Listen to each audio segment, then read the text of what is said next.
นี่ทุกคนตอนนี้อาลีก็ได้มาอยู่บนเก้าวันนี้เนาะบนอาลีลงคลิปบนที่ว่ามีพญานาคมาแล้วทุกคนดราม่าเนาะบางคนก็เว้าเป็นแบบตลกบางคนก็เว้าแบบว่าบุม่วนบางคนก็ด่าเลยเนาะแต่อาลีก็บ่รู้สึกหยังทุกคนอาลีก็แล้วแต่คนสิเว้าแล้วแต่คนอีเชื่อเนาะแต่บนนี้ประวัติบ่ธรรมดาแน่นอนทุกคนเพราะว่าบนนี้มันจะเป็นกกไม้ใหญ่เหี่ยงกัน3กกเนาะ ถ้าผู้ใดรู้ประวัติบ่อนี้ทุกคนจะน่าวเนาะแล้วทุกคนจะแบบว่าบ่ดราม่าแบบนั้นอีกแล้วทุกคนเดี๋ยวอาลีสิเล่าประวัติให้ฟังแต่อาลีขอลงไปอยู่บนลุ่มนี้ทุกคนเนาะอันนี้อ้อโถ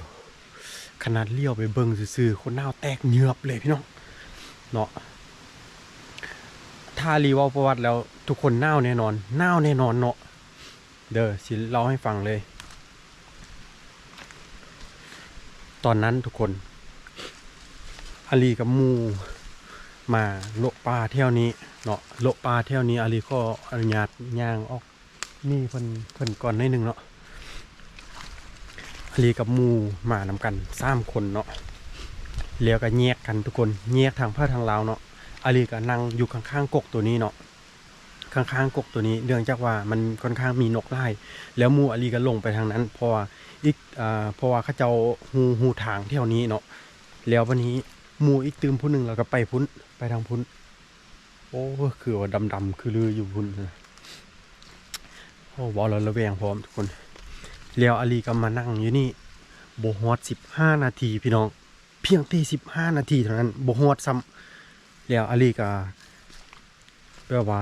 ทำอิฐมันจะมีลมเนาะลมมักแห้งทุกคนลมมักแห้งเลี้ยววันนี้อาลีกับป้าโถมันคือว่าลมแบบผิดปกติอยู่ๆเราลมแบบว่าทั้งมาเลยนะทุกคนลมทั้งมาเลยทุกคนมักแห้งอาลีก็ เสี่ยวลั่งวาบหนึ่งทุกคนอะไรก็โอ้คิดในใจว่าคงคือสิบูมียังดอกตอนนั้นก็ประมาณ13มีเข้า14 คำนี่แหละทุกคนประมาณ11-12 โมงกลางคืนทุกคน11-12 โมงกลางคืนเนาะมอสิฮอด14 คำแล้ววันนี้อาลีก็พยายามย่วงเบิ่งเนาะตอนนั้นมันมีนกน้อยห้องอยู่เทิงนั่นแหละนกน้อยห้องตัวนี้ก็บ่ค่อยยังแล้ววันนี้อาลีก็หน่วงเบิ่งนู่เนาะเพราะว่ามันมีมากมายอยู่หั่นนี่หน่วงเบิ่งนู่ทุกคนแล้วบ่ฮอด15 นาทีคืออาลีว่านะฝนตกบักแห้งโคตรแมงเอ้ยเนาะฝนตกบัดนี้หนาวเลยบัดนี้หนาวเลยอาลีก็หนาวเนาะถ้าอาลีแบบว่าบ่มีอาลีก็หนาวเลยเนาะถ้าแม่นทุกคนก็หนาวคือกันอาลีว่าแล้วเรื่องนี้ถ้าเว้าแล้วมันมีหนาวแล้วฝนตกบักแห้งทุกคนแล้วดังไฟก็บ่ได้ ดังไฟกับไรบ่มีฟืนดังไฟกับลูกเนาะก็ยืนตากฝนนั่นแหละทามุยหั่นความหนาวก็เลยห้องเข้ากลับซะหนาวพุด